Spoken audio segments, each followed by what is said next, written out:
السلام عليكم ورحمة الله تعالى وبركاته مشاهدينا الكرام. موعد مباراة الوداد الرياضي والجيش الملكي الجولة 24 من البطولة الاحترافية. القنوات الناقلة لهذه المباراة في مباراة كبيرة ومنتظرة يواجه الفريق الوداد الرياضي نظيره الجيش الملكي في الجولة 24 من الدوري المغربي.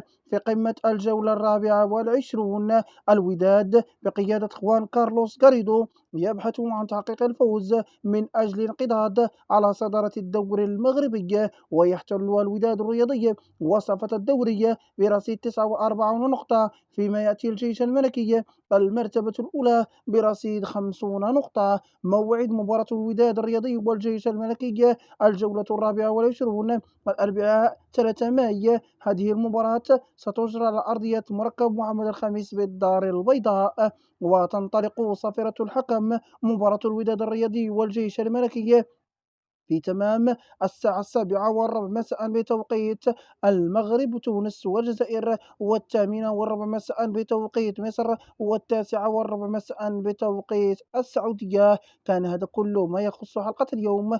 إذا أعجبكم محتوى القناة المرجو الاشتراك وتفعيل زر الجرس ليصلكم كل جديدنا. سلام الله عليكم.